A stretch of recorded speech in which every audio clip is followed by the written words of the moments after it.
আমার রাসূল বলেছেন তোমরা যখন ওই জান্নাতের বাগানে কদমটা বাড়িয়ে দাও তখন তোমরা জান্নাত থেকে ফল খেয়ে নাও। ইয়া রাসূলুল্লাহ, ইয়া হাবিবাল্লাহ, নবী গো, এই জান্নাতের বাগানের ফলটা কি? আমার রাসূল বলে দিয়েছেন এই জান্নাতের বাগানের ফলটা হলো সুবহানাল্লাহ ওয়ালহামদুলিল্লাহ লা ইলাহা ইল্লাল্লাহ সুবহানাল্লাহ ওয়ালহামদুলিল্লাহ লা ইলাহা ইল্লাল্লাহ লা ইলাহা আলোহদিন আমার নহরের ফুতুল জগৎ করলেন ও জালা রোজ হাসরে করবেন তিনি উম্মতের ফয়সালা সুবহানাল্লাহ ওয়ালহামদুলিল্লাহ লা ইলাহা কলম সৃষ্টি জাহান ও সিলানি যে আল্লাহ খুশি হইয়া নাম রাখলেন হাবিবুল্লাহ সুবহানাল্লাহ আলহামদুলিল্লাহ লা ইলাহা ইল্লাল্লাহ মুহাম্মাদুর রাসূলুল্লাহ সাল্লাল্লাহু আলাইহি ওয়াসাল্লাম। আলহামদুলিল্লাহ বলেন। কার কার কাছে ভালো লাগছে জিকিরটা? এই জিকির কিন্তু অনেক লম্বা। এইরকম জিকির শুনলে কখনো মুমিন স্থির থাকতে পারে না, অস্থির হয়ে যায়। এই যে দুরূদ নিয়ে একটু বললাম, মনে রাখবেন তিনটা হাদিস বলছি। কয়টা? এগুলো যদিও আমার আলোচনার বিষয় না, সময় একটু বেশি লাগলেও থাকবেন তো? আমাকে রেখে চলে যাবেন? থাকবেন সবাই? আলহামদুলিল্লাহ বলেন। আরে আরো জোরে। All praise is to Allah. সমস্ত প্রশংসা আল্লাহর জন্য। Love for Allah and hate for Allah. সায়েন্টিফিকদের বক্তব্য হলো জিকির is the heart medicine. এই মন দিয়ে শুনেন, জিকির হলো হার্টের ওষুধ। তার মানে আপনি যত বেশি লাগবে না আমি কিছু খাবো না, আপনার যত বেশি জিকির করবেন আপনার হার্ট তত বেশি ভালো থাকবে। আরেকটা মানুষের হার্ট যত ভালো থাকে সে তত বেশি সুস্থ। তার মানে আপনি যদি আল্লাহর জিকির করেন আল্লাহ অটো আপনার জিকির করবে। আওয়াজ তুলে বলুন সুবহানাল্লাহ। তাহলে যারা জিকির করে তারা জিন্দা, যারা জিকির করে না তারা মুর্দা। যারা জিকির করে তারা জাকির, আর যারা জিকির করে না তারা গাফেল। কোনটা করবেন? করবেন তো?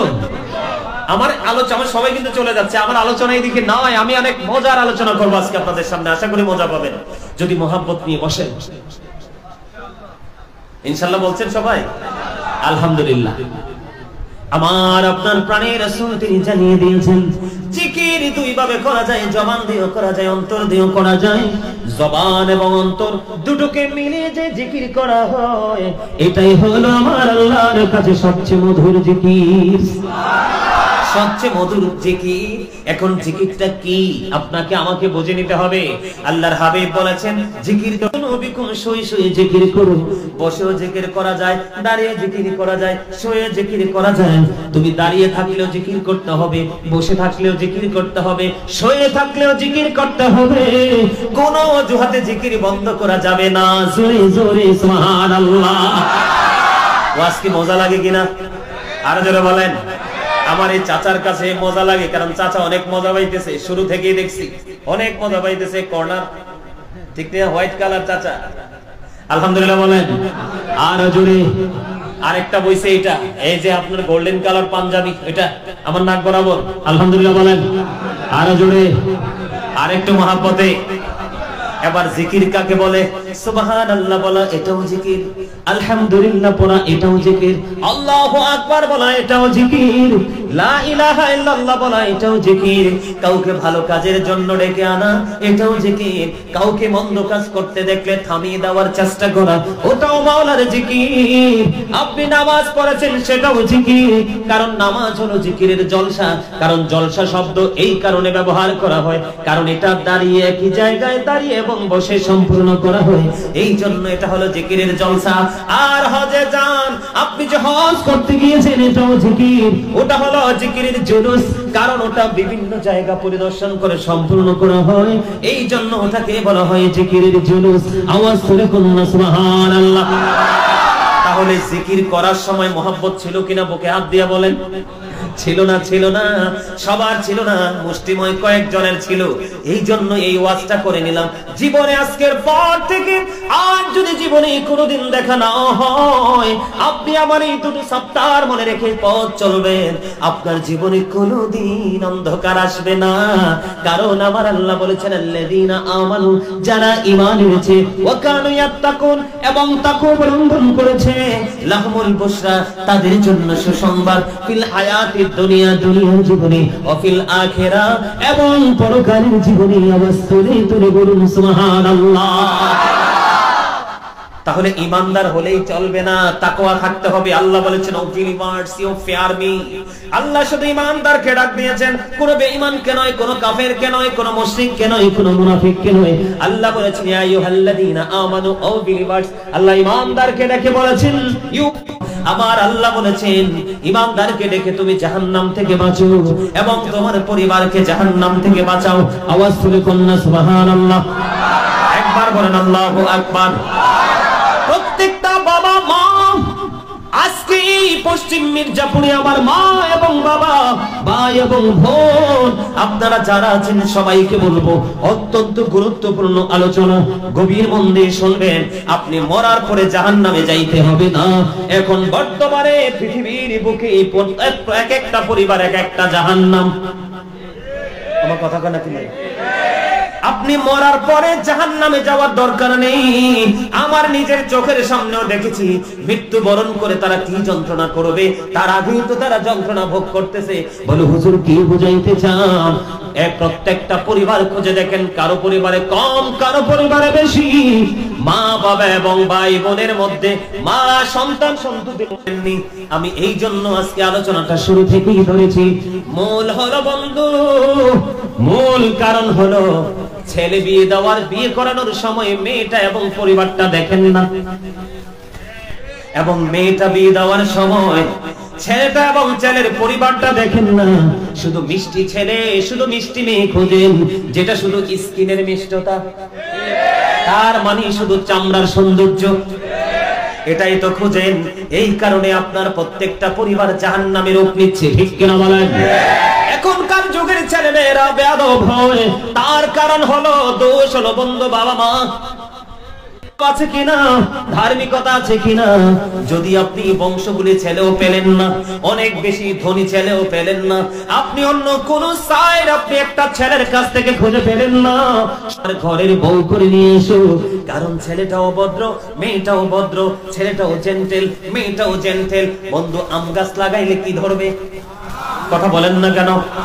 আম গাছ লাগাইলে কি ধরবে? জাম গাছে কি ধরবে? কাঁঠাল গাছে কি ধরবে? আলু গাছ, তেঁতুলের চারা নিয়ে আসলেন বাড়িতে, আইনা পুনে দিলেন, এটা বড় হয়ে তেঁতুল দেখলো, পাইকা পড়লো, কামড় দিয়ে দেখেন এমন টকের টক, একটা বার কামড় দিলে দ্বিতীয়বার আর কামড় দেওয়ার ইচ্ছা করে না।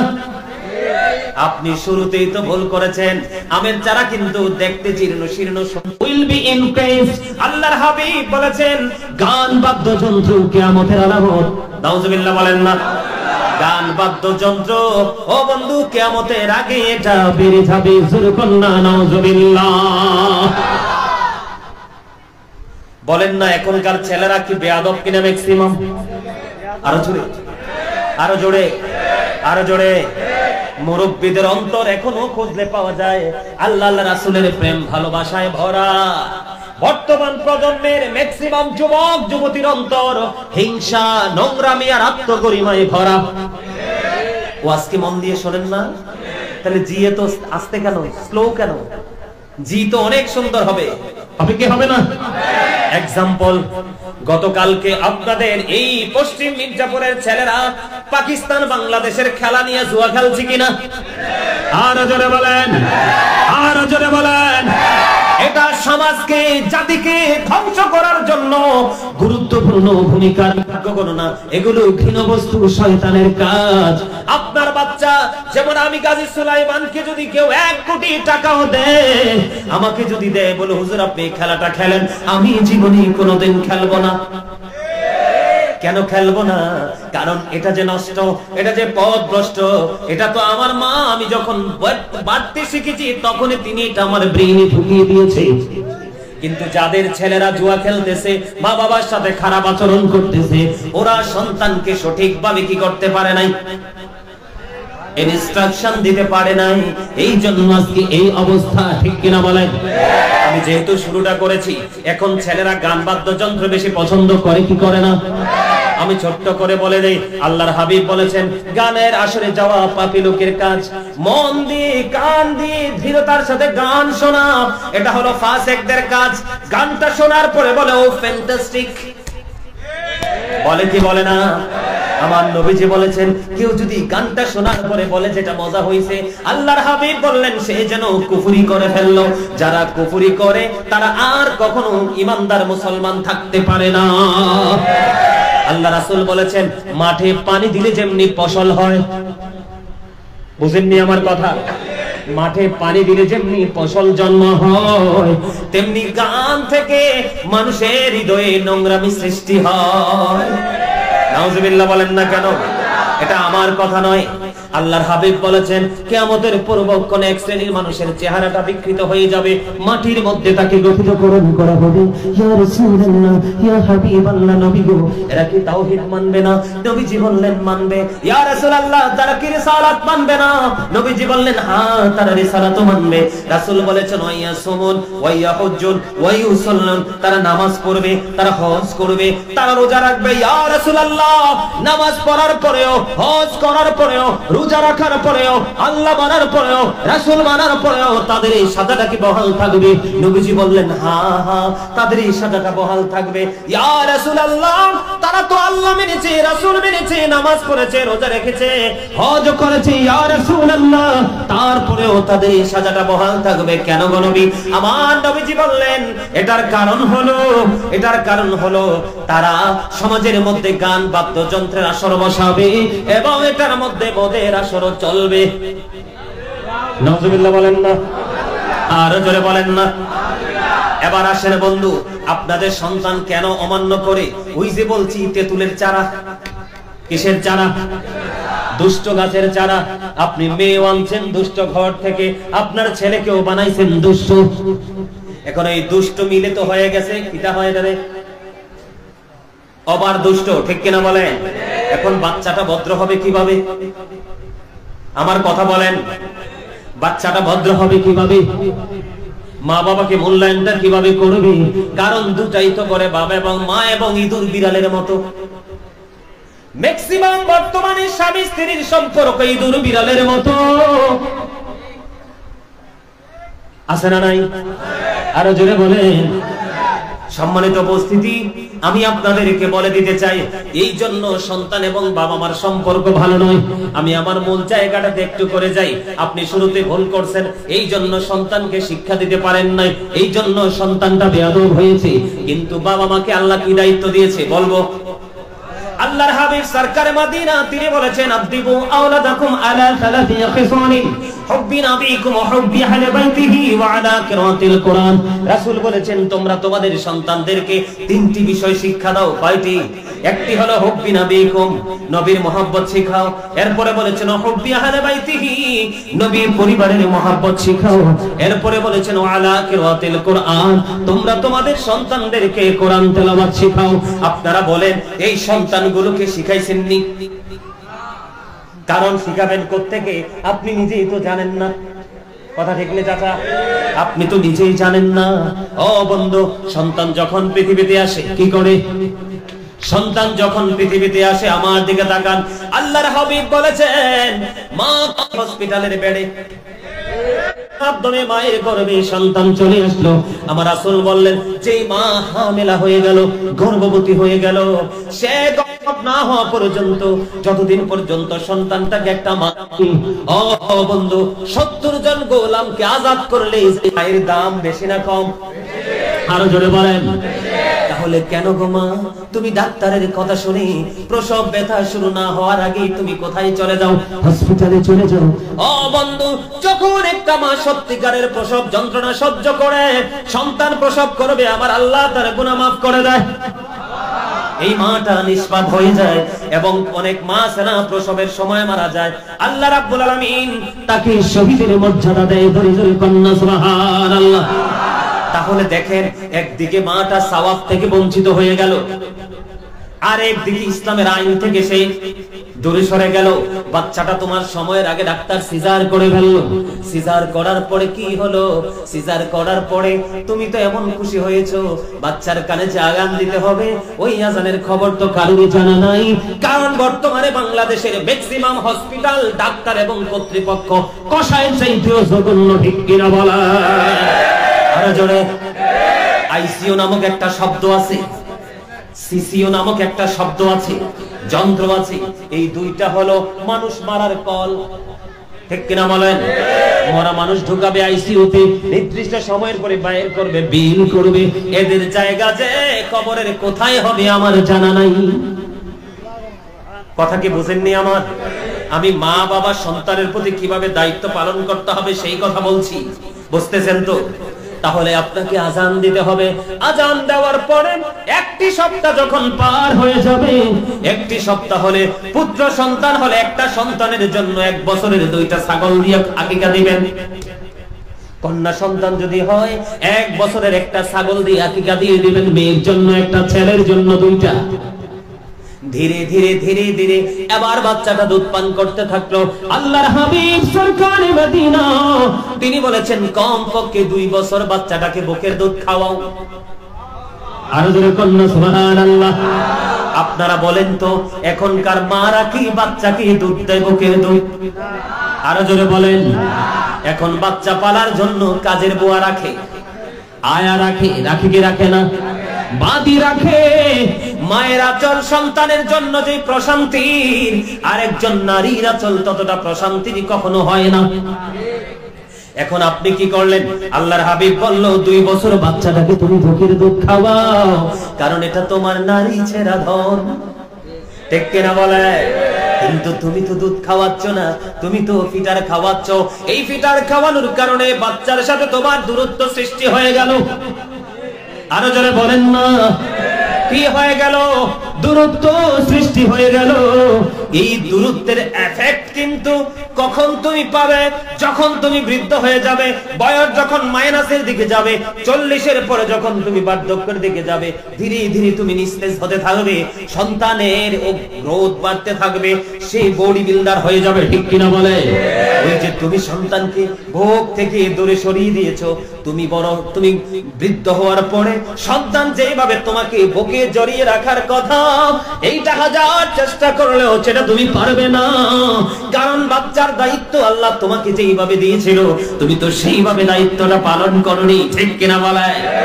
এই জন্য আমার নবীজি বলেছেন, এই জন্য আমার আল্লাহ পবিত্র কালামে হাকিমে বলেছেন, ও যুবক বন্ধু, এই পশ্চিম মির্জাপুরের আমার যুবক বন্ধু, তোমাদেরকে বলি, তোমরা যারা এখনো বিবাহ করো না, তোমাদের বিবাহের জন্য আমি আজকে বলে দিলাম, তোমাদের মসজিদের ইমাম সাহেব অথবা তোমাদের কোনো পছন্দের যদি আশেপাশে কোনো ভালো আলেম থাকে, আলেমের মাধ্যমে যাচাই করে মেয়ে ঘরে তুলে নিয়ে আসবা।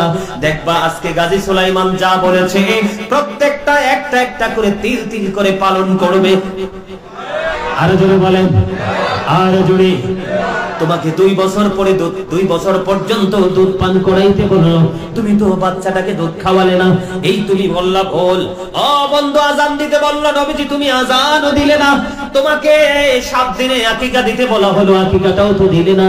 আল্লাহ রাসূল বললেন, দেখতে দেখতে দেখতে বাচ্চাটার বয়স হয়ে গেল 7 বছর, তুমি তাকে নামাজের জন্য তাগিদ দাও। কি করো? এখন কি নামাজের জন্য তাগিদ দেয়নি? মোবাইল টিপা শুরু হইলেই তো মোবাইল হাতে ধরাই দেয়। কথা বলেন না কেন? আরো জোরে। আমি আপনাকে পৃথিবীর জন্য, বিশেষ করে মুসলমানের জন্য, পৃথিবীর মধ্যে মুসলমানের জন্য শ্রেষ্ঠ বিনোদন সাপ হলো মোবাইল। কোনটা? যেটা টাচ মোবাইল, অ্যান্ড্রয়েড সেট। এটা হলো পৃথিবীর সবচেয়ে বিষাক্ত সাপ। কারণ এই সাপের ছোবল যার বডিতে লেগেছে, এই সাপের বিষ নামানোর ওঝা পৃথিবীতে এখনো সৃষ্টি হয় নাই। আজকে যুবক বন্ধু, আমি তোমাদেরকে বলছি, যদি তোমরা বিবেকবান হও, সেন্স এবিলিটি সম্পন্ন পারসন যদি হও, তোমরা ঘুমিয়ে ঘুমিয়ে অথবা একটু নির্জন সময়ে বসে বসে চিন্তা করবে, গাজী সুলাইমান আল কাদরি সাহেব কি বলে গেল, এটা নাকি বিষাক্ত সাপ। আমি আপনাদেরকে বলে যাই, এটা অনেক বেশি হাতে ধরে রাখবেন, একটা সময় হাতে ক্যান্সার হয়ে যাবে। একটা সময় বুক পকেটে রাখবেন, এই বুকে আপনার ক্যান্সার হয়ে যাবে। আপনারা দেখেন, আপনারা খেয়াল করেন কিনা জানি না, এখন দেখবেন কলেজ ইউনিভার্সিটিতে ম্যাক্সিমাম ছেলেদের চোখে পাওয়ারি চশমা। এটার কারণ কি জানেননি? ওই যে মোবাইল খুব কাছে থেকে দেখা, তাও দেখে কি নষ্ট জিনিস। জিনাল আইনুন নাজরু, চোখের জিনা হলো দেখা, নষ্ট জিনিস দেখাই তো চোখের জিনা। চোখে যখন দেখবেন কলবে সে বাধা বাঁধবে, নফসের নোংরামি শুরু হয়ে যাবে, তখন আপনাকে আর কখনো পবিত্র থাকার সুযোগ নাই। ঠিক কিনা বলেন? অন্তরে আমার 7 বছর যখন হবে বাচ্চাটাকে নামাজের জন্য তাগিদ দিবেন, 10 বছর যখন পা রাখবে বাচ্চাটা, নামাজ না পড়লে তাকে মায়ের দিবেন। কি করবেন? তাকে মায়ের দিবেন, তার থেকে বিছানাটা আলাদা করে দিবেন, তাকে পৃথক করে দিবেন। ওই যে একটু আগে বললাম, যখন সে বুঝতে শিখবে তখন নবীর মহব্বত শিখিয়ে দিবেন, এরপরে নবীর পরিবার আহলে বাইতের মহব্বত শিখিয়ে দিবেন, এরপরে বাচ্চাটাকে কোরআন তেলাওয়াত শিখিয়ে দিবেন। জোরে জোরে কন্যা সুবহানাল্লাহ। তাহলে আপনি যখন এইভাবে সন্তানকে কর্তব্যটা দিবেন, সন্তানটা যখন একটুখানি বড় হবে কি দিবেন? একটুখানি যখন পরিবার বাচ্চাটা বড় হবে তখন তাকে পারিবারিক শিক্ষা দিবেন। এখনকার বাচ্চাদেরকে পারিবারিক শিক্ষা সম্পর্কে প্রশ্ন করলে উত্তর একটাও দিতে পারবে না। কথা বলেন না কেন? অথচ গ্রাজুয়েশন কমপ্লিট। কথা বলেন না কেন? আমি আপনি ঠিক বলতেছি কিনা? পারিবারিক শিক্ষা দিবেন, তারপরে বাচ্চাটা পারিবারিক শিক্ষা থেকে একটু বের হয়ে যাবে, আপনার হাই স্কুল লেভেলে যাবে, কলেজ লেভেলে যাবে, তখন আপনাকে বাচ্চাটাকে সামাজিক শিক্ষাটাও দিতে হবে। আপনার সমাজের নষ্ট যে ছেলে, এই ছেলের সাথে 1 সেকেন্ডের জন্য আপনার বাচ্চাটাকে কথা বলতে দিতে পারবেন না। আর যারা বলেন না, কারণ আমার রাসূল বলেছেন characterless people will come in national power. আমার রাসূল বলেছেন চরিত্রহীন লোক কিয়ামতের আগে ক্ষমতায় যাবে।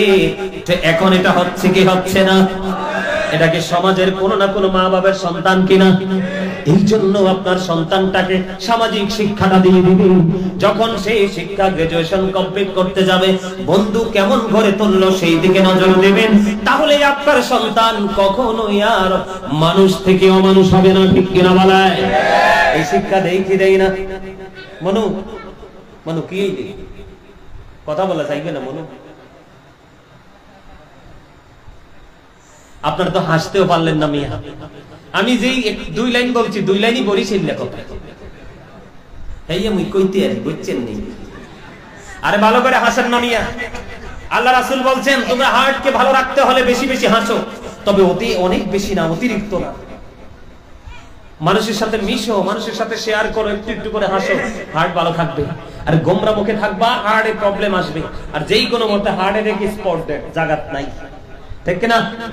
আরো জোরে, আরো জোরে। তাহলে সন্তানকে যখন আপনি দায়িত্বগুলো পালন করবেন, সন্তান তাহলে আর কি হবে না? মানুষ, অমানুষ হবে না। ঠিক কিনা বলেন? আমার আগে যিনি আলোচনা করেছিলেন আমার ভাই, তিনি বলেছিলেন ওয়াবুদুল্লাহ ওয়ালা তুশরিকু বিহি শাইআ ওয়া বিল ওয়ালিদাইনি ইহসানা। তিনি বলেছেন তোমরা আল্লাহর ইবাদত করো। কার করো? ওয়ালা তুশরিকু বিহি শাইআ, আল্লাহর ইবাদত ছাড়া আর কাউকে আল্লাহর সাথে শরীক করিও না, কোনো কিছুকে আল্লাহর সাথে শরীক করিও না। ঠিক কিনা বলেন? ওয়া বিল ওয়ালিদাইনি ইহসানা, তোমরা মা বাবার সাথে সদ্ব্যবহার করো, ভালো আচরণ করো। কার কথা? এই জন্য আমি কি বলি জানেন?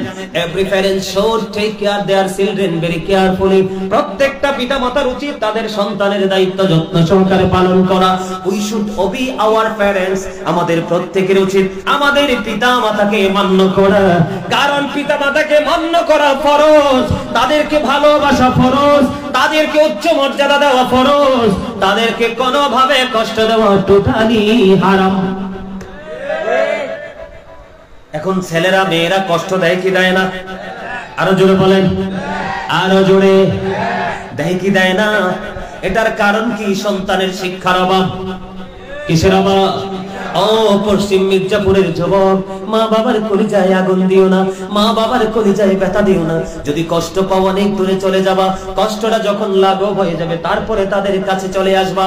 বন্ধু, আমি কিছুদিন আগে খবর পাইলাম একটা মার অভাব দেখা দিয়েছে। তার পেটের সন্তানের কাছে কিছু টাকা আছে, বুঝছেন নি? সে কি করলো? তার সন্তানের কাছে টাকাটা চাইলো। মা চাওয়ার পরে মাকে টাকাটা দিলেন। দেওয়ার পরে এবার মাকে ডাক দিয়ে বললেন, মা আমি তোমাকে টাকাটা এমনি এমনি দেই নাই, কি করি নাই, আমি তোমাকে টাকাটা এমনি এমনি দেই নাই। আমি যে তোমাকে টাকাটা দিয়েছি এর বিনিময়ে তুমি আমাকে বেনিফিট দিতে হবে। বাবা তুই কি বলস? তুমি আমাকে সুদ দিতে হবে। নাউজুবিল্লাহ। মা তো নিয়ে বিপদে পড়ে গেছে, কি দিতে হবে? সুদ দিতে হবে। মা অলরেডি সন্তানকে সুদও দিয়েছে। নাউজুবিল্লাহ বলেন না কেন? আল্লাহর নবী যখন মেরাজে গেলেন, জান্নাত দেখলেন, জাহান্নাম দেখলেন, জাহান্নামের দিকে নজর দিয়ে চাইয়া দেখলেন এক একটা মানুষের পেট এক একটা ঘরের মতো বড় বড়। এবার আল্লাহর হাবিব জিবরাইলকে বললেন, ও ভাই জিবরাইল বলে দাও না, এই যে ঘরের মতো বড় বড় পেটওয়ালা মানুষ এরা কারা রে? আমার রাসূল জানিয়ে দিলেন, জিবরাইল জানিয়ে দিলেন, ইয়া রাসূলুল্লাহ, ইয়া হাবিবাল্লাহ, নবী গো, এই ঘরের মতো বড় বড় পেটওয়ালা মানুষগুলো হলো এই পৃথিবী আপনার নামদারি উম্মত সুদখোরগুলা। নাউজুবিল্লাহ বলেন না কেন? আর জোরে বলেন না।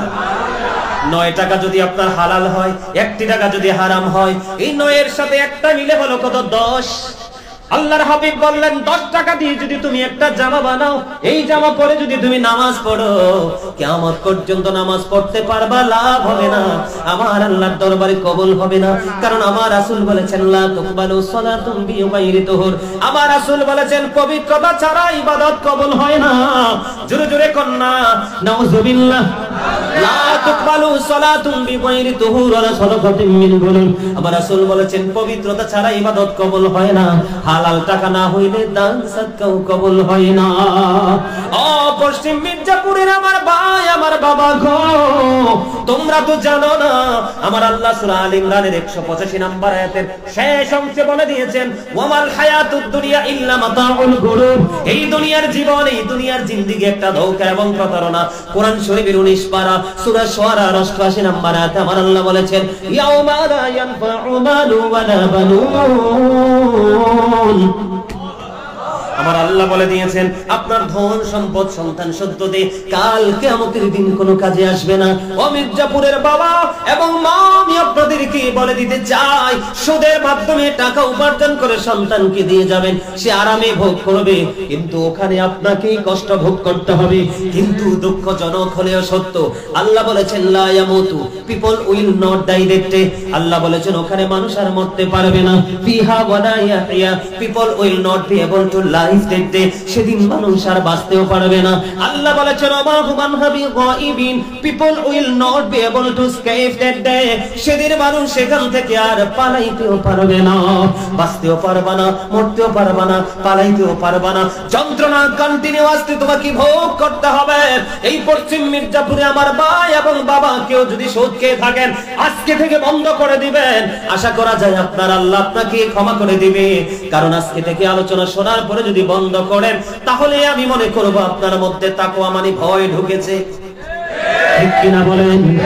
আমি আপনাদেরকে বলি, এই সুদখোর যখন পানির তৃষ্ণা লাগবে, পাগল হয়ে যাবে, এত গরম পানি তার মাথায় ঢেলে দেওয়া হবে, ঢালতে দেরি পেটের ভিতর থেকে সবকিছু লিকুইড হয়ে বের হয়ে যাবে। ওই যে বললাম, চিৎকার করবে, কান্নাকাটি করবে, হাহাকার করবে, বাঁচতে পারবা না, মরতে পারবা না, পালাতেও পারবা না। ও বন্ধু, হৃদয় খুলে শোনো, আমার রাসূল আরো জানিয়ে দিয়েছে, পেটে তোমার খিদা লাগছে, খাবারের প্রয়োজন হয়েছে, একটা খাবার বরাদ্দ আছে, কোরআন এসেছে, এটার নাম হলো বন্ধু জাক্কুম। এই জাক্কুমটা তোমার সামনে আসতে দেরি, দাঁতগুলো খসে পড়তে দেরি হবে না, একটা সরিষা পরিমাণ দ্বারা তোমার ভিতরে যাইতে দেরি, ভিতরটা পুরোটা বিগলিত হয়ে বের হয়ে যাবে, তুমি মরতে পারবা না, বাঁচতে পারবা না, পালাতেও পারবা না, তোমার আরো লাগবে খাবার। আল্লাহর হাবিব বলেছেন ওই পাপী জাহান্নামীদের জন্য আরেকটা খাবার আমার আমার আল্লাহ বরাদ্দ করেছেন অত্যন্ত নোংরা। আল্লাহর হাবিব বলেছেন এটার নাম হলো তিনাতুল খাবাল। ইয়া রাসূলুল্লাহ, এই তিনাতুল খাবালটা কি? আমার রাসূল বলেছেন আরেকজন জাহান্নামের নিংড়ানো রক্ত পুঁজ অথবা ঘাম। জোরে জোরে কন্যা নাউযুবিল্লাহ। এটাকে খাওয়া সম্ভব? কোন মানুষ পারবে? কিন্তু যেটা কপালে, যেটা আল্লাহ বরাদ্দ করছে সেটা তো খাইতেই হবে। যাবেন কোথায়? কেউ তো নাই। সন্তান সন্ততি একটাও কাজে লাগবে না। ওয়াজ করছে কোথায়? কোরআন শরীফের 19 পারা সূরা শুআরা। কালকে যে খুলে দেখবেন, কোন আলেমকে ভালো থাকলে দেখাবেন যে গাজী সাহেব বলে গেছে, একটু মিলাই দেন তো। তো কার জন্য এগুলো করছেন? আরো জোরে বলেন। না পারলেন সন্তানকে সুশিক্ষা দিতে, না পারলেন সন্তানকে হালাল উপার্জন দিতে। আপনি আপনার সন্তানকে যদি বাড়ি গাড়ি দালান কোঠা দিয়ে যান, আপনি সত্যিকারের বাবা নন। আপনি সত্যিকারের বাবা হলেন আপনার সন্তানটাকে ন্যায় পরায়ণ সন্তান বানিয়ে তোলা। আরো জোরে বলেন সুবহানাল্লাহ। বন্ধুরে আমার, যেই ব্যক্তি তার মায়ের দিকে মায়ার নজরে একটা বার তাকাবে, তার আমল নামায় একটা হজের সওয়াব দেওয়া হবে। ইয়া রাসূলুল্লাহ, ইয়া হাবিবাল্লাহ, নবী গো, যদি 100 বার তাকায়, আমার রাসূল বললেন 100 হজের সওয়াব।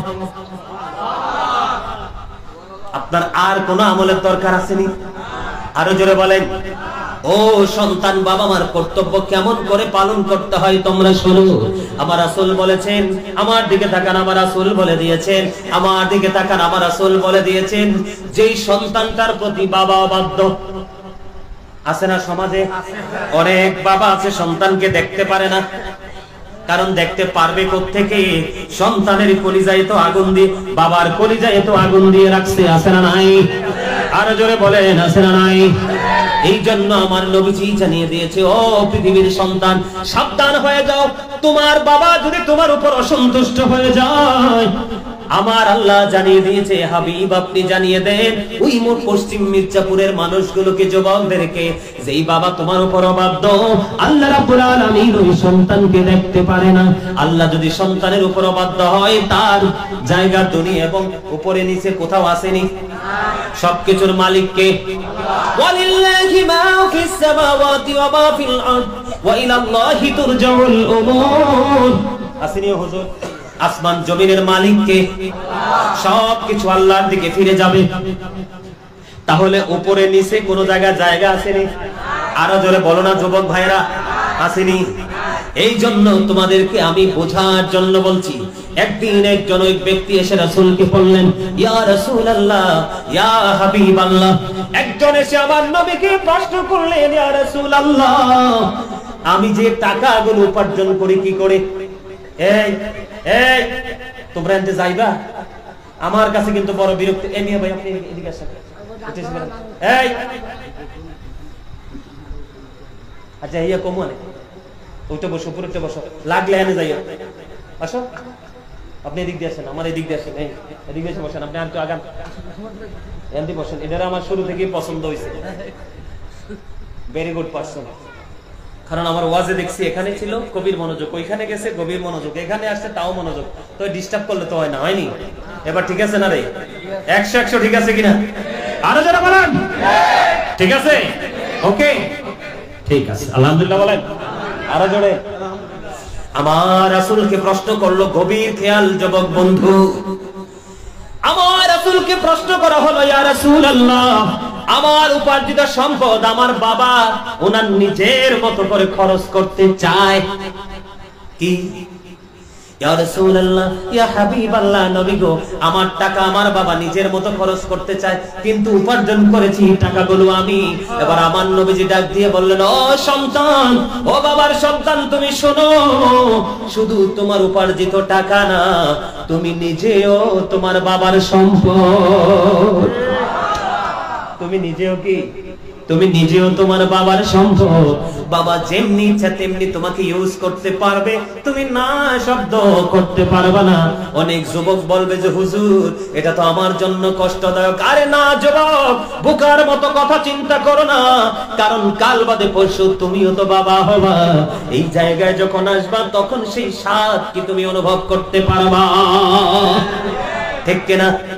আর জোরে আর একটু মহব্বতে আল্লাহর হাবিবকে প্রশ্ন করা হলো, ইয়া রাসূলুল্লাহ, আমার কাছ থেকে সবচেয়ে ভালো আচরণ পাওয়ার হক কার? আমার রাসূল বললেন, ক্বালা উম্মুকা, তোমার মা। আবার প্রশ্ন করা হলো, ক্বালা সুম্মা মান ইয়া রাসূলুল্লাহ, তারপরে কে? রাসূল বললেন, ক্বালা উম্মুকা, তোমার মা। আবার প্রশ্ন করা হলো, ক্বালা সুম্মা মান, তারপরে কে? রাসূল বললেন, ক্বালা উম্মুকা, তোমার মা। আবার প্রশ্ন করা হলো, ক্বালা সুম্মা মান, তারপরে কে? ইয়া রাসূলুল্লাহ, রাসূল বললেন, ক্বালা আবুকা, তোমার বাবা। আর যারা বলেন না সুবহানাল্লাহ। তিনবার বলছে কার কথা? Paradise of the child under the feet of the mother. মায়ের পায়ের নিচেই সন্তানের জান্নাত। ইন্নাল জান্নাতা তাহতা আকদামিল উম্মাহাতিকুম, তোমাদের মায়ের পায়ের নিচেই তোমাদের জান্নাত। ও বন্ধু, মায়ের পায়ের নিচে যদি জান্নাত হয়, তুমি তো আগে জান্নাত খুঁজে বের করতে হবে, তারপরে না জান্নাতের চাবি দরকার। কথা বলে না কেন?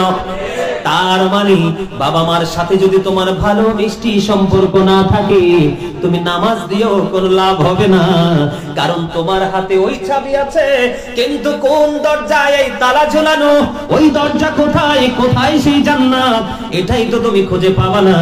তাহলে চাবি দিয়ে কোনো কাজে আসবে না। ঠিক না বেঠি? আর জোরে, আর জোরে। শয়নে স্বপনে শুধু মা,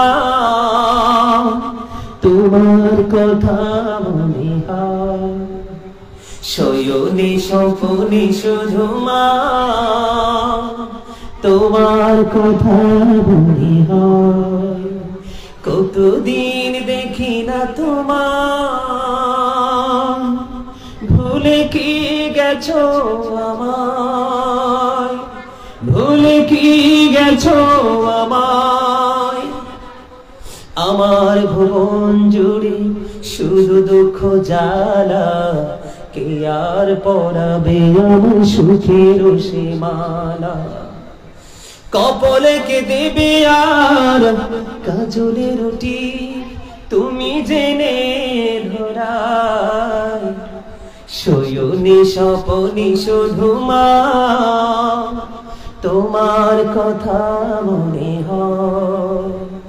আমার ভুবন জুড়ে শুধু দুঃখ জ্বালা, কে আর পরাবে আমায় সুখের সীমানা। কপালে কে দেবে আর কাজলের রুটি, তুমি জেনে ধরায়। শয়নে স্বপনে শুধু মা, তোমার কথা মনে হয়। জোরে কন্যা মারহাবা। আপনারা কি গজল বলতে পারেন না? গজল পছন্দ করেন না? আমি কিন্তু একজন শিল্পী, আমি একজন রাইটার। মদিনাওয়ালার নাগায় আমার এই সিনায় যথেষ্ট আছে। আলহামদুলিল্লাহ বলেন না? আমি গজল গাইতেই থাকবো, আর আপনারা শুনতে থাকবেন, অনেক মজা পাবেন। তবে গজল এখন একটু কম বলি, কারণ বয়সের সাথেও তো যাইতে হয়। আর যেই বিষয় দেওয়া হয়, আলোচনা করতে করতে আর গজলের কাছে যাওয়া যায় না। আমি অনেক ছোট্ট থাকতে একটা গজল গাইতাম, একটু গাইবো আপনারা? হ্যাঁ, পারলে আমার সাথে সুর দিবেন, পারবেন?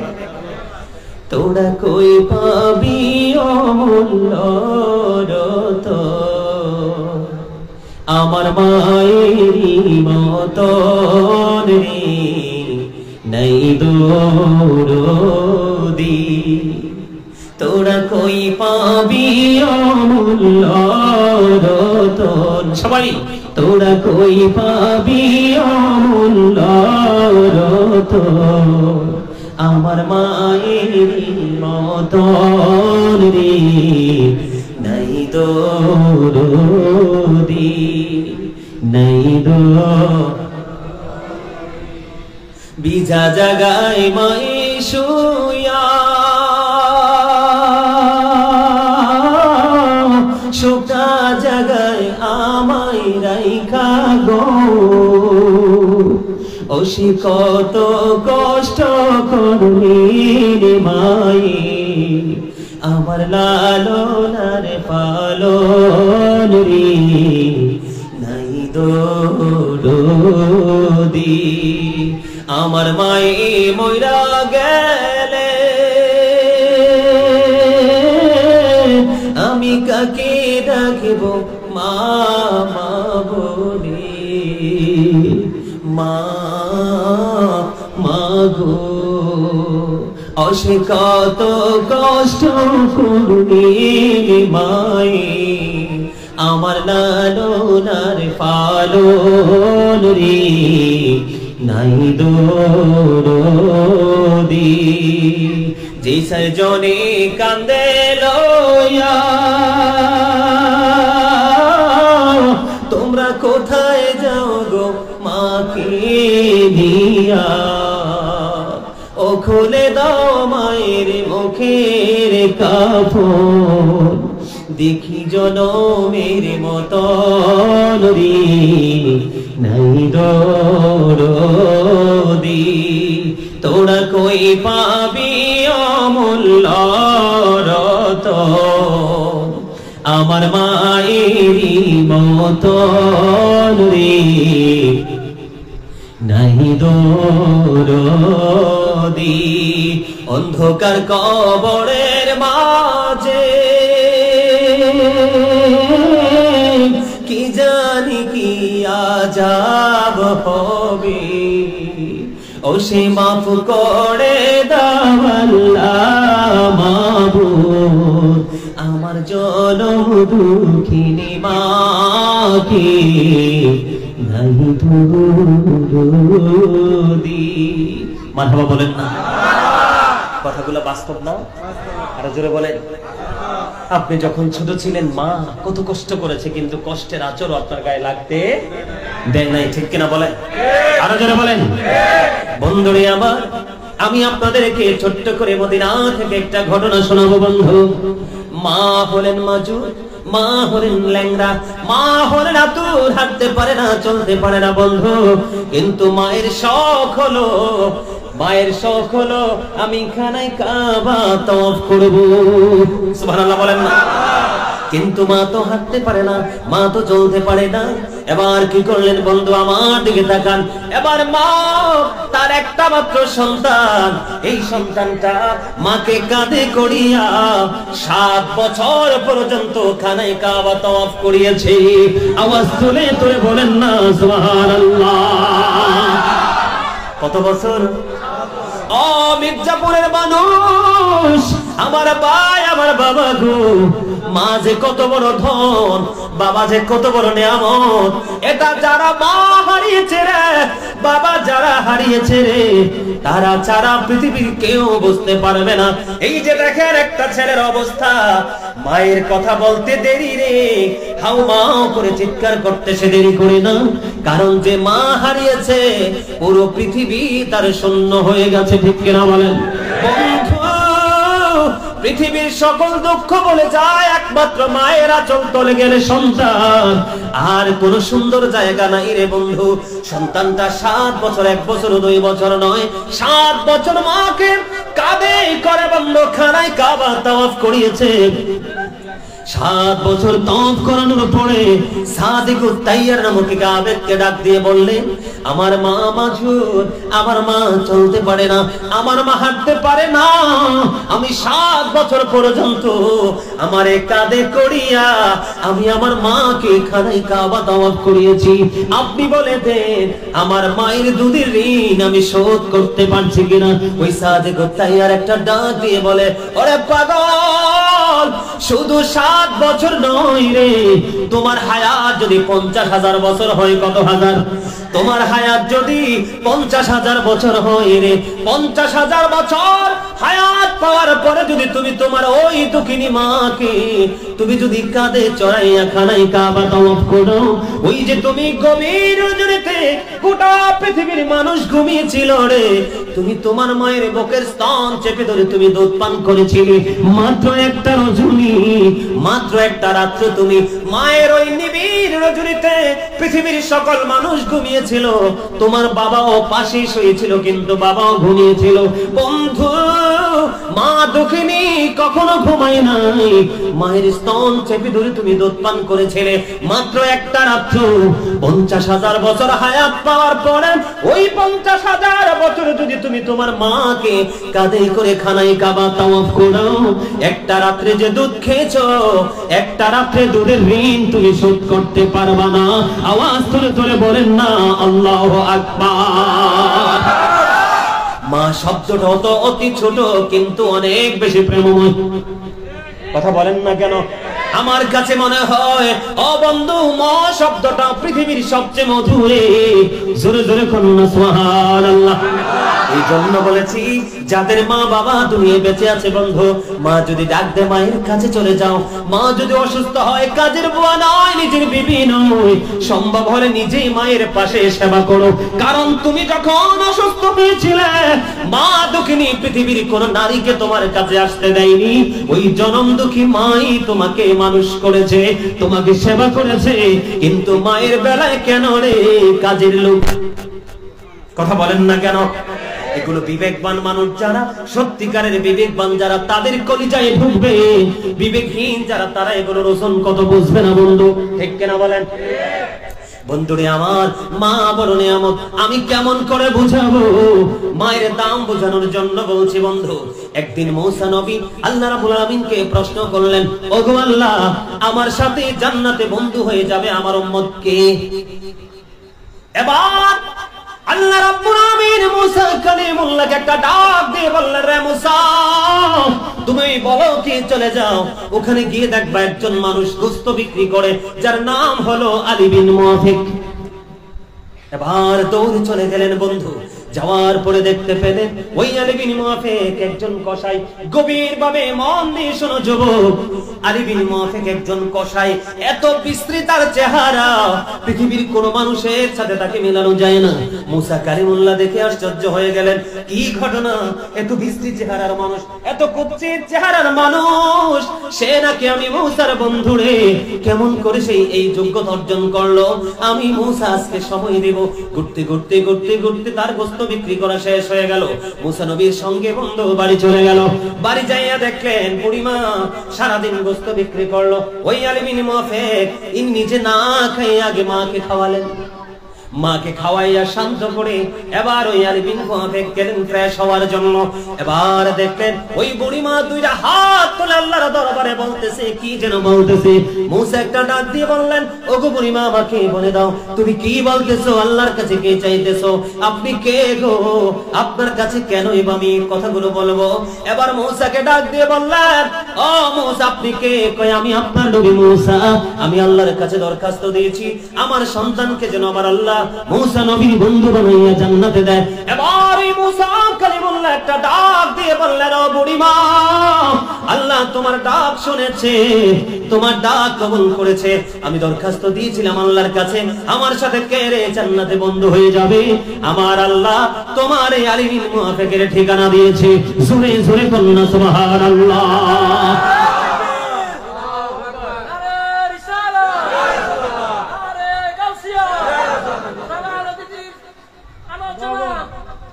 আলহামদুলিল্লাহ বলেন।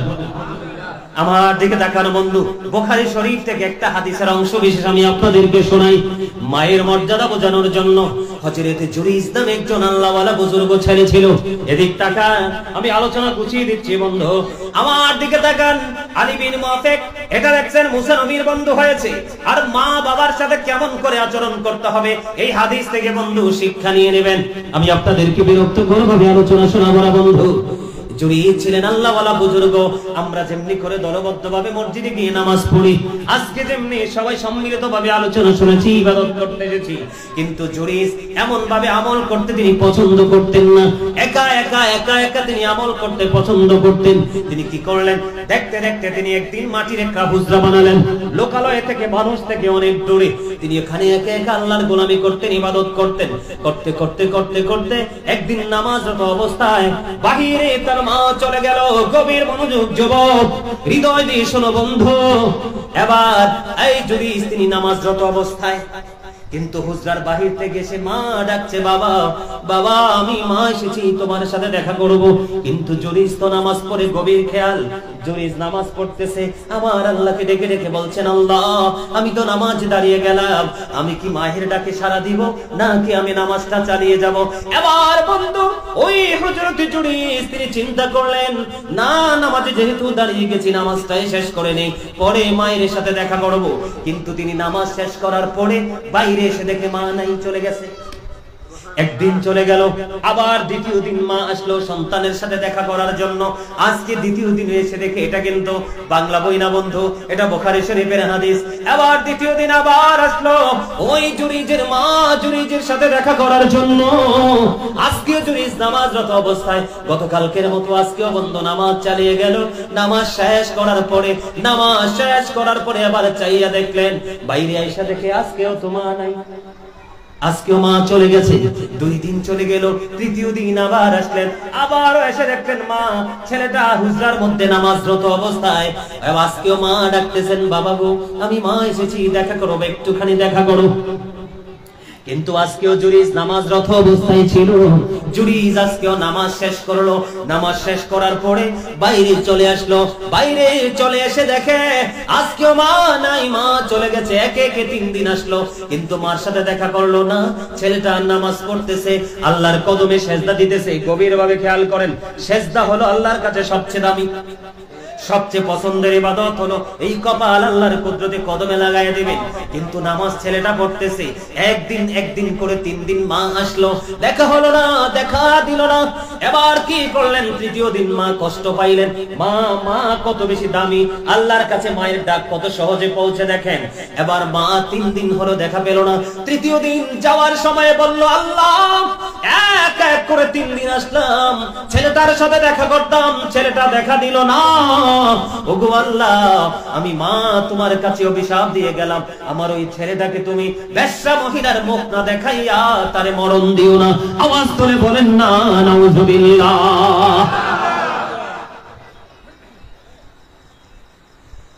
খেয়াল করছেন? এবার কি করলেন, মা তো অভিশাপ দিয়ে চলে গেল। পাশেই কিন্তু ছিল এক বেশ্যা মহিলা বসবাস করত। বেশ্যা তো বোঝেন, বিয়ে শাদী ছাড়া, বৈধভাবে ছাড়া অবৈধভাবে বেগানা পুরুষের সাথে মেলামেশা। যখন ওই জুরিজের মা জুরিজকে অভিশপ্ত করে চলে গেলেন, ঠিক তখনই ওই এলাকায় একজন বেশ্যা মহিলা ছিল, যার গর্ভে তখনই সন্তান ছিল। নাউযুবিল্লাহ বলেন আর জোরে। বন্ধুরে আমার, ওই বেশ্যা মহিলার ধীরে ধীরে বাচ্চা পেটে বড় হতে লাগলো। বড় হইতে একদিন বাচ্চাটা প্রসব করলো। প্রসব করার পরে এবার যখন বাচ্চা আসলো, যেহেতু তার স্বামী নাই, প্রশ্ন আসবে কি আসবে না? এবার বন্ধু মহিলাকে প্রশ্ন করা হলো, ওই তুমি বাচ্চা কোথায় পেয়েছো? এতদিন কিন্তু বেশ্যা মহিলার জুরিজকে নিয়ে কোনো ইন্টারেস্ট নাই। মা যেদিন থেকে অভিশাপ দিয়ে গেল, ওই পরেই বেশ্যা মহিলাকে প্রশ্ন করা হলো, বাচ্চা কোথায় পেলে তুমি? এবার ওই বেশ্যা মহিলা ডাক দিয়ে বললেন, ওই বাচ্চা আমি এনেছি জুরিজ থেকে। আওয়াজ তুলে কন্যা নাউযুবিল্লাহ। বলেন আপনারা জুরিজ কি জানে? ও তো আল্লাহওয়ালা, সে শুধু তার ইবাদতে মশগুল, আল্লাহর ধ্যানে মশগুল। সে তো বেশ্যা মহিলাকে দেখেও নাই, মেলামেশা থাক দূরে। কিন্তু কোনটা, ঘটনা কোথায়? কথা বলেন না কেন? ঘটনা কোথায়? মায়ের যে ছোট্ট একখানা 1 লাইনের চিঠি আল্লাহর কাছে কবুল হয়ে গেল। এবার বন্ধু বেশ্যা মহিলা যখন এই জুরিজের কথা বলল, তৎকালীন সময়ে মানুষগুলো কি করলেন, দৌড়ে ছুটে আসলেন, জুরিজকে প্রহার করতে শুরু করলেন, তার ওই মাটির হুজরাটা ভেঙে ফেললেন। কিন্তু জুরিজ তো জানে না তাকে কেন প্রহার করছে। জুরিজ ডাক দিয়ে বললেন, আমার অপরাধটা কি, আমাকে একটুখানি বলবে কি তোমরা? এবার ওই জুরিজ কি ডাকার পরে জুরিজকে বলল, তুমি বেশ্যা মহিলার সাথে মিলন করেছো, ওর বাচ্চা প্রসব করেছে, এই জন্য তোমার সাজা দিব আমরা।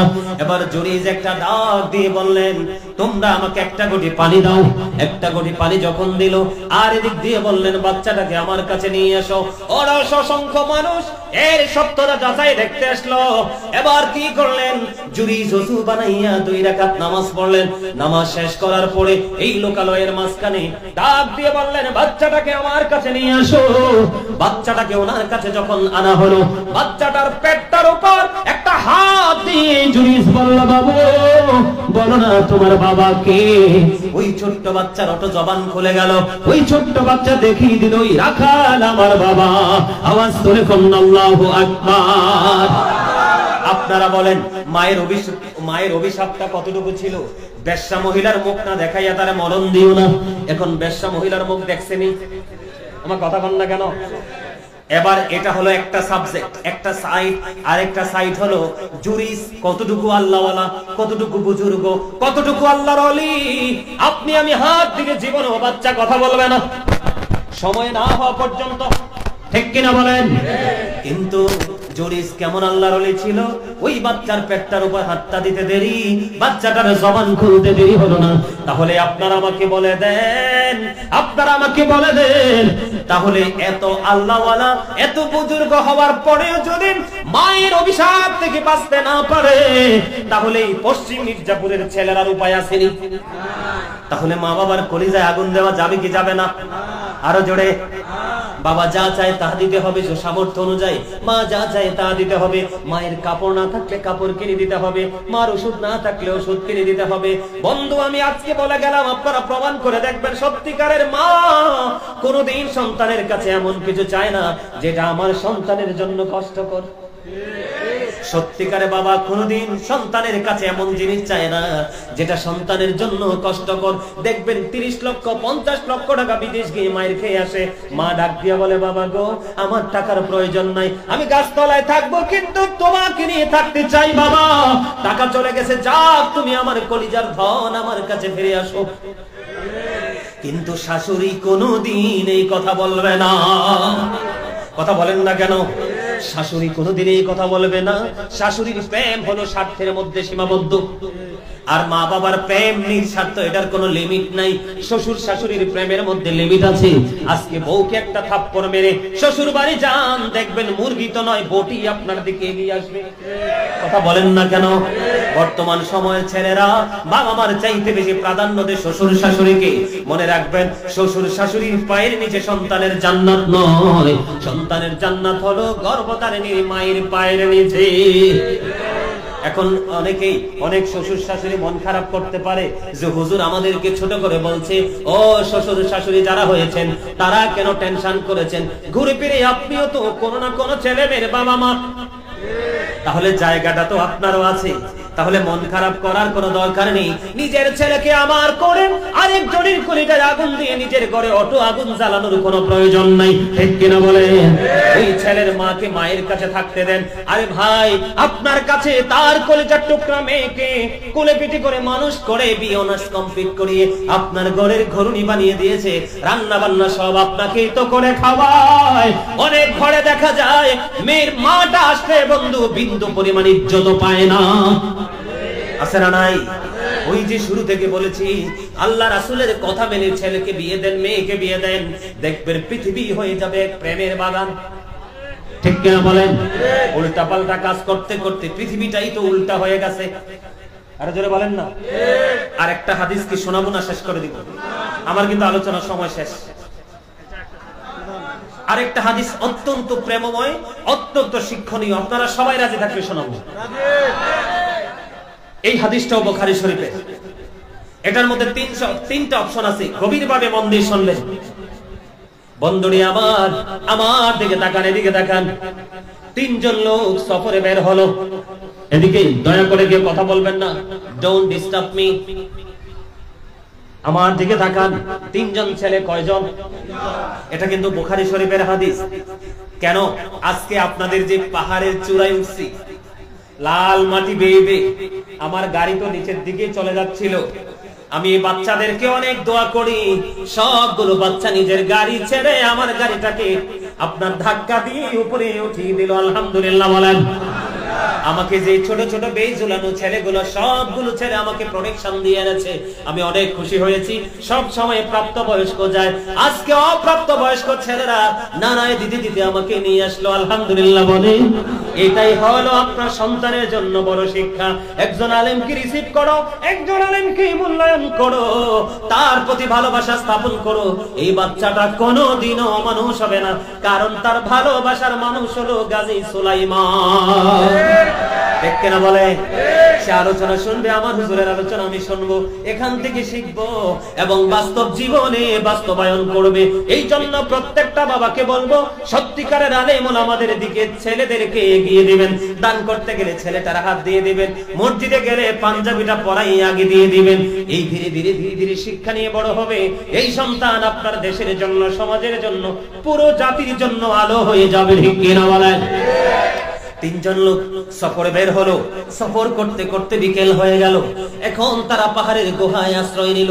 আশ্রয় নেওয়ার পরে গুহার মধ্যে ঢুকেছে যে প্রবেশ দিয়ে, ওই প্রবেশ পথের মধ্যে তারা তিনজন গুহার মধ্যে ঢোকার পরে উপর থেকে বিশাল বড় এক পাথর ধসে পড়লো। ও বন্ধু, তারা যে প্রবেশ করেছে, প্রবেশ পথ বরাবর এসে ধসে পড়ে পথটাকে বন্ধ করে দিল। হাদিস শরীফের মধ্যে এসেছে, রাসূল বলেছেন, পৃথিবীর কারো শক্তি নাই পাথর সরাইবার, যদি আল্লাহ রাব্বুল আলামিন কুদরত থেকে না সরায়। কিন্তু পাথর তো তাদের মুখটা বন্ধ করে দিল, তাদের বের হওয়ার রাস্তাটা বন্ধ করে দিল। পৃথিবীর কোনো মানুষ জানে না, মা বাবা ভাই বোন আপন স্বজন রিলেটিভ পার্সনরাও কেউ জানে না। এখন তিনজন চিন্তা করলেন, আমরা এখন কি করব? পৃথিবীর কাউকে মেসেজ দিতে পারবো না, আমার কাছে মোবাইল তো নাই, তৎকালীন সময়ে মোবাইল তো ছিল না। তিনজন মনে মনে চিন্তা করলেন যে আমরা চিন্তা করলাম কি, আমাদের চিন্তা হলো আমরা আপন আপন প্রিয় আমল যেটা ছিল আমাদের জীবনে, ওই আমলের উসিলা দিয়ে আমরা আল্লাহর কাছে আজকে দরখাস্ত দিব, দেখি আল্লাহ আমাদের কি বিপদ থেকে উদ্ধার করে কিনা। জোরে জোরে বলেন না সুবহানাল্লাহ।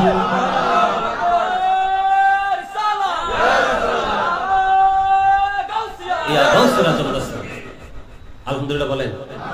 পবিত্র ঈদে মিলাদুন নবী, ওমা জিন্দাবাদ জিন্দাবাদ কন্যা কিনি।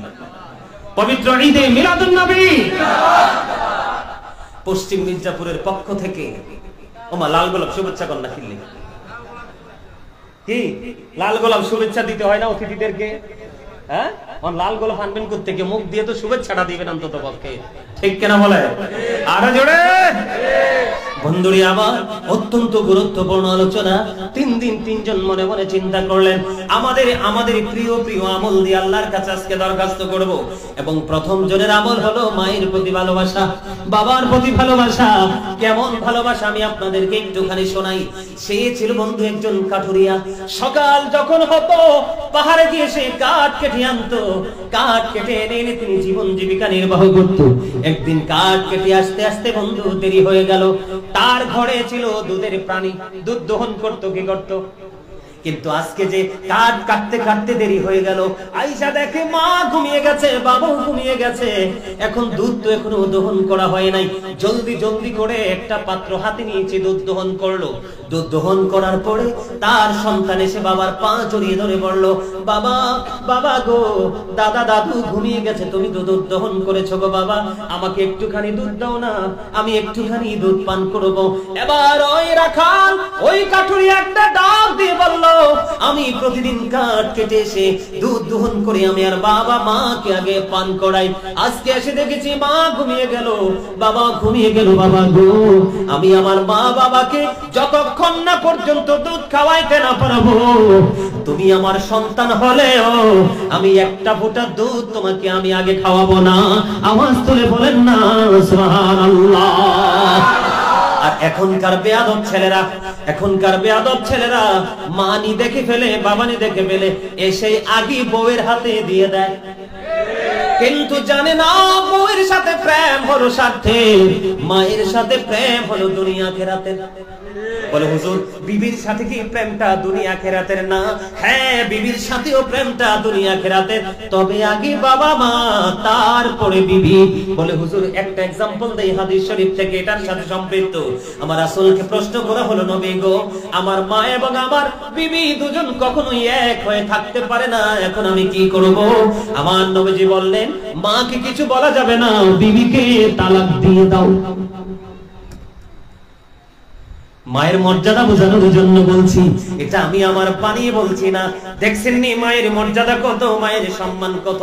তোমার বিবিকে যদি মা যদি সহ্য করতে না পারে, পছন্দ করতে না পারে, তুমি মাকে কিছু বলো না, বিবিটাকে তালাক দিয়ে দাও, সসম্মানে মোহরানা দিয়ে, ঘাড় ধাক্কা দিয়ে নয়, যেমনি লাল বেনারসি পরিয়ে ঘরে এনেছো, মোহরানা দিয়ে সেটা দিয়ে সসম্মানে বিদায় করো।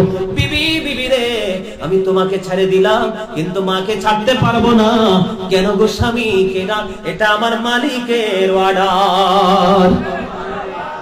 বন্ধুরে আমার, এই জন্য কিন্তু একটু ঝগড়া করে বউ তালাক দিন না। বলে গাজী হুজুর বলে গেছে এটা করা যাবে না, তাকে সুযোগ দিতে হবে, ঠিক কিনা বলেন? মাকেও বুঝাইতে হবে, বিবিকে বুঝাইতে হবে, অটোই কন্ট্রোলে চলে আসবেন, আল্লাহর কাছে সাহায্য চাইতে হবে, ঠিক কিনা বলেন? এবার সন্তান তো ডাকে, বাবা গো দুধ দাও না। না না দিব না। বাবা দিবা না? কই না দিব না, যতক্ষণ না পর্যন্ত আমি আমার বাবা মাকে দুধ খাওয়াইতে না পারবো। ও কেমন পাগল সন্তান রে, ফজর পর্যন্ত দুধের পাত্র হাতে নিয়ে মায়ের দরজায় দাঁড়ানো। ফজরের আজান যখন দিল, সমস্যা ফজরের আজান যখন দিল, বাবা মার ঘুম ভাঙলো, সবার আগে বাবা মাকে দুধ খাওয়ালো। এখন আজকে এই বাবা মার এমন পাগল সন্তানটা আজকে পাহাড়ের গুহায় বন্ধ বিপদে, পৃথিবীর কেউ তো জানে না, এটা জানি শুধু আপনার আমার মালিক, ঠিক কিনা বলে? এখন আল্লাহকে ডাক দিয়ে বললেন, ওই পাগল ছেলেটা, আল্লাহ পৃথিবীর কেউ তো জানে না গো এই বিপদের খবর, আমার ওই দিনের আমল, ওই দিনে যে আমি আমলটা করেছিলাম, বাবা মার সাথে প্রেমের ডোরি লাগিয়েছিলাম, এটা একমাত্র তুমি আল্লাহকে খুশি করার জন্য। ওই দিনের এই কাজ যদি তুমি পছন্দ করো গো, তাহলে আজকে আমাকে বিপদ থেকে তুমি উদ্ধার করো না গো আল্লাহ। এই কথা দোয়া শেষ হইতে দেরি রে, এবার চাইয়া দেখে আল্লাহর কুদরতে বন্ধু, পাথরটা একটুখানি সরে গেছে। বলেন না সুবহানাল্লাহ। কিন্তু হাদিস শরীফের মধ্যে এসেছে, পাথর সরেছে বটে, কিন্তু বের হওয়ার রাস্তা এখনো হয় নাই। এবার দ্বিতীয় জন, গভীর গভীর খেয়াল, এটা যুবকদের ওয়াজ, যুবতীদের ওয়াজ। দ্বিতীয় জনের আমল কি জানেননি? সে তার চাচাতো বোনকে ভালোবাসতো, একেবারে অপূর্ব সুন্দরী, একেবারে যুবতী চাচাতো বোনটাকে ভালোবাসতো, সব সময় তাকে কাছে পেতে চাইতো, কিন্তু মেয়েটাকে কোনোভাবে সেই কাছে আনার সুযোগ পাচ্ছে না। একটা সময়, তৎকালীন সময়ে দুর্ভিক্ষ শুরু হয়ে গেল। দুর্ভিক্ষ যখন শুরু হয়ে গেল, বাবা মা মেয়েটা থেকে দূরে চলে গেল।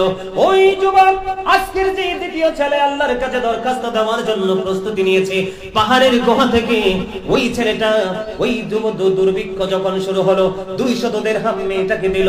দেওয়ার পরে বলল, আমি তোমার কাছে আসতে চাই, আমার মনোবাঞ্ছা পূর্ণ করতে চাই। যখন এই ছেলেটা 200 দিরহাম দিয়ে মেয়েটার একেবারে উরুর কাছাকাছি চলে আসলো, হাদিস শরীফ কিন্তু বাংলা বই থেকে নয় বন্ধু, উরুর কাছাকাছি যখন চলে আসলো, ওই আল্লাহওয়ালা বুজুর্গ যুবতী মেয়েটা একটা ডাক দিয়ে বলল, তুমি যেখানে আছো সেখানে থামে যাও। জোরে কন্না সুবহানাল্লাহ। মেয়েটা যুবক ছেলেটাকে বললেন, তুমি যেখানে আছো সেখানেই তুমি থেমে যাও, আর একটা সেকেন্ডের জন্য তুমি সামনের দিকে আগাইও না। কেন রে? কেন রে? এই জন্য তুমি আগাবে না, কারণ আমার যিনি স্বামী হবে, আমি যার ঘরের গরণী হব, যে লাল বেনারসি পরে আমাকে বউ বানিয়ে ঘরে নেবে, তার জন্য আমার ইজ্জত রক্ষা করে রাখতে হবে, ধরে রাখতে হবে। আমার এই হক হলো আমার স্বামী, আমি তোমাকে সেই হক দেব না। ও বন্ধু, যুবকটা এমন আল্লাহর রহমত তার সিনায় ঢুকলো, সেই মেয়েটাকে ছেড়ে তাৎক্ষণিকভাবে দূরে চলে গেল। এবং হাদিস শরীফের মধ্যে এসেছে 200 দিরহামের দাবিও সেই ছেড়ে চলে গেল। আজকে এই ছেলেটা বিপদে পড়ে আছে, পৃথিবীর কেউ জানে না। আল্লাহকে একটা ডাক দিয়ে বললেন, ওগো আল্লাহ, ওই দিন আমি চাইলে যা ইচ্ছা তাই করতে পারতাম, আমি তোমাকে ভয় করে তোমার সন্তুষ্টির জন্য ওই যুবতী মেয়েটাকে ছেড়ে চলে এসেছি। ওই দিনের কাজ যদি তোমার পছন্দ হয়, তাহলে আজকে আমাকে বিপদ থেকে রক্ষা করো। দোয়া শেষ হইতে দেরি রে, চাইয়া দেখে পাথর খালি একটু সরে গেছে। জোরে জোরে কন্না সুবহানাল্লাহ। আর এখনকার ছেলে মেয়েরা ম্যাক্সিমামই অসভ্য, কথা বলেন না কেন? আরো জোরে বলেন না। জিনা ব্যভিচার সমকামিতা বাড়ছে কিনা? আরো জোরে বলেন না কেন? এই আমার দিকে তাকান, উপযুক্ত দুইটা মেয়ে একই কাঁথার নিচে ঘুমাইতে পারবে না। একটা ছেলে আর একটা ছেলের লজ্জাস্থানের দিকে তাকাইতে পারবা না। একটা ছেলে, দুইটা ছেলে একই কাঁথার নিচে ঘুমাইতে পারবা না। ফুটফুটি সুন্দর মিষ্টি ছেলেও যদি হয়, কিশোর যদি হয়, ও বন্ধু, তখন কোন উপযুক্ত ছেলের সাথে নির্জনে কোনো জায়গায় বেড়াইতে দিতে যাওয়া যাবে না। এগুলো মনে রাখতে হবে রে, এগুলো মনে রাখতে হবে, এগুলো শিক্ষা। কারণ জিনা ব্যভিচার, ও বন্ধু, সমকামিতা ছিল লূত আলাইহিস সালামের জামানায়, আখির নবীর জামানায় এগুলো থাকতে পারে না। যদি আসি গজব থেকে বাঁচতে পারবো না। তৃতীয় জন, এবার আসেন তৃতীয় জন। তৃতীয় জনের আমল হলো অত্যন্ত গুরুত্বপূর্ণ শিক্ষা। তৃতীয় জনের আমল হলো উনি কাজের লোক দিয়ে তিনি কাজ করিয়েছিলেন, সবাইকে তিনি বেতন দিয়ে দিলেন, কিন্তু একজন বেতন নেওয়া ছাড়া চলে গেল। বেতন ছাড়া যখন চলে গেল, ওই যে তার পারিশ্রমিক বেতনটা মালিকের কাছে আছে। এবার মালিক কি করলেন, তার এই বেতনের টাকা তো নেই নাই, তিনি কি করলেন, এটাকে ইনভেস্ট করলেন। কেমনে করছে? আমরা গরুর বাচ্চা কিনি কি কিনি না? এটা বড় হয় না, বাচ্চা দেয় না।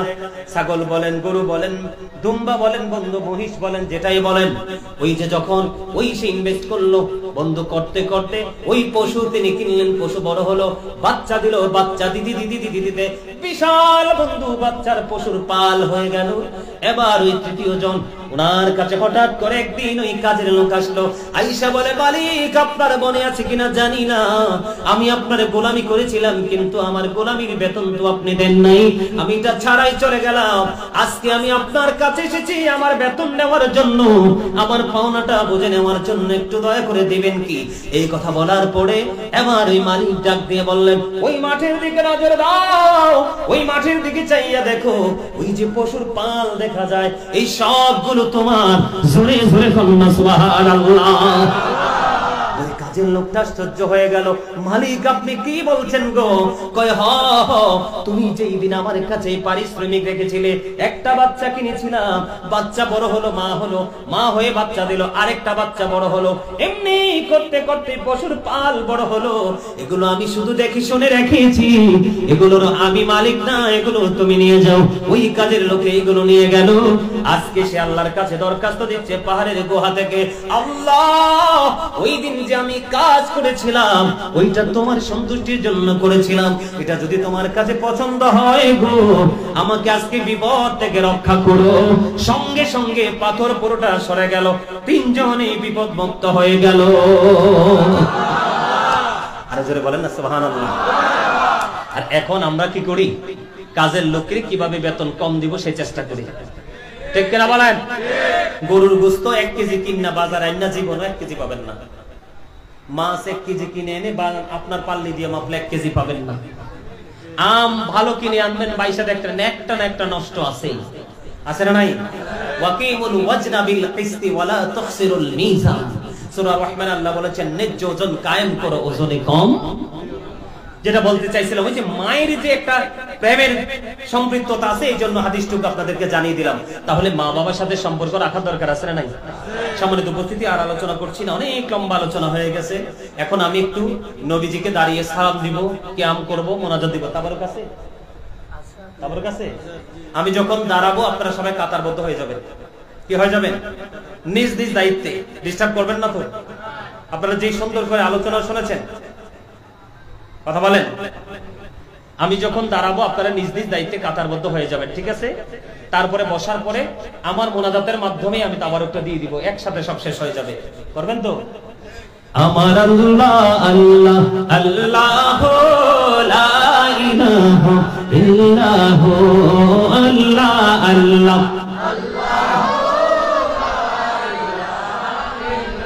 ও আপন নূর দিয়া আল্লাহ করিয়াছি ঝন, আরশের পরে কুরসির তরে রাখিলেন গোপন নবীজি আল্লাহ আল্লাহ। মহব্বতে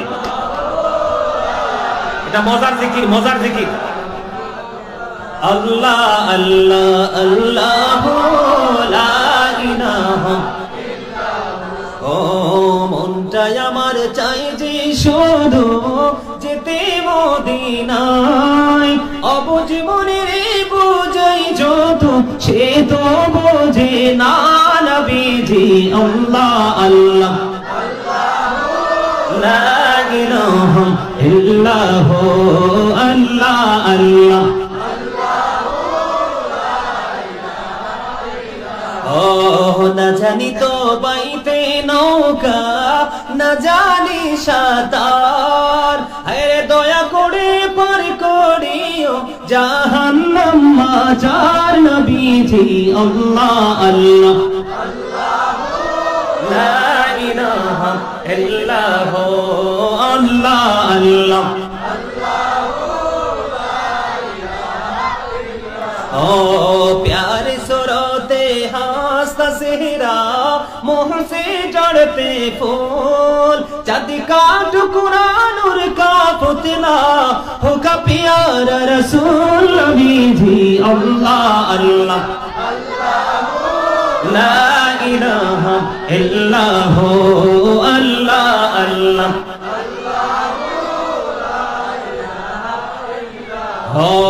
सशरीरे जिंदा नबीजी सोनार मदीनाय आसुन सबाई दाঁড়াইয়া सालाम জানাই नबीजी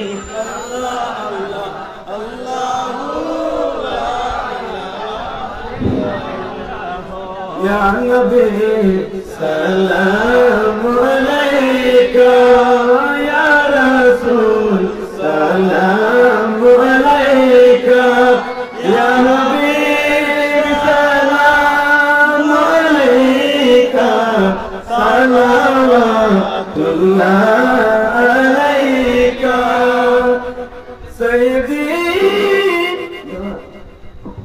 सैयदी या रसूल अल्लाह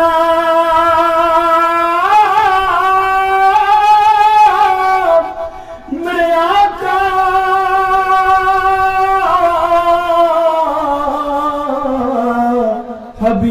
हबीब अल्लाह आमदेर মরণ শিওরে নবী আপনাকে দেখিতে পাইলে তবে না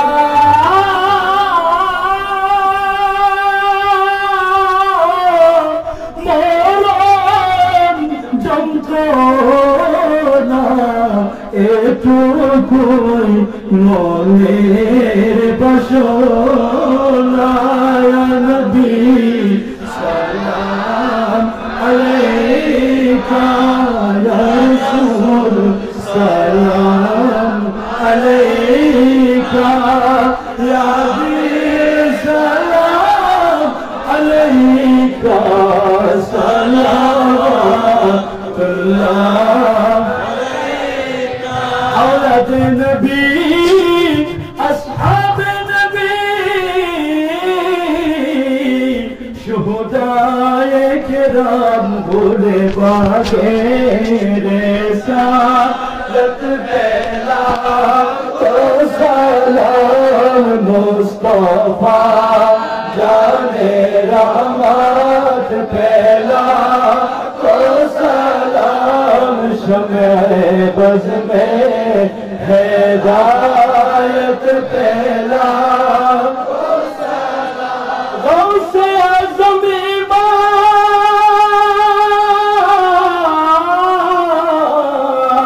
इमाम मुत्तक़ा वन्नका जलवाए शान कुदरत पे लाखों सलाम ख्वाजा खाजगान ख्वाजा गरीब नवाज उस्माइनुद्दीन मिल्लत पे लाखों सलाम गौसुल आज़म हज़रत के बिला बाबा गुलामुर रहमान ताजदार हकीकत दिला को सलाम 24 कुटी ख्वाजा तैयब शाह नाइबे मुस्तफा किबला ताहिर साबिर शाह रौनके अहले सुन्नत दिला को सलाम मुर्शिदी हज़रत अब्दुल जलील गुंडी शाह हाजत रवा मुश्किल कुशा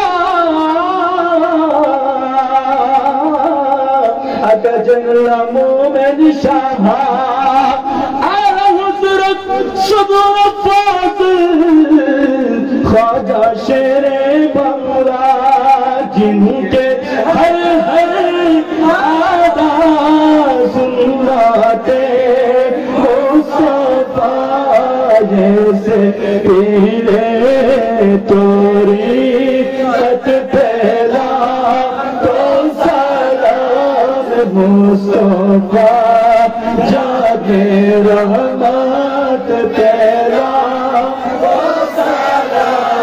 شمع بز میں ہدایت میرا تمہارا نام سنیا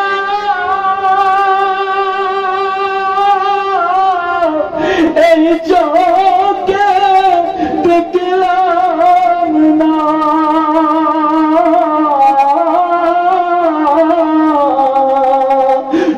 تمہارا نام سنیا اے جو کہ دکلامنا اے شور جو دے سنتا کو آر دور تکیونا اے شور جو دے سنتا کو آر دور تکیونا ہے رسول تمہاری ভালোবাসি শুধু মুখে না জান্নাত তেরা শাই নয় হে রাসূল জাহান্নাম কেউ ডরি না জান্নাত তেরা শাই নয় হে রাসূল জাহান্নাম কেউ ডরি দেখে নাও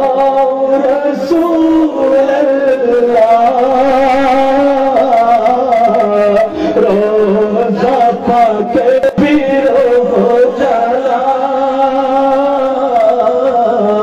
দোনো کو دیدارے اے خدا کی رات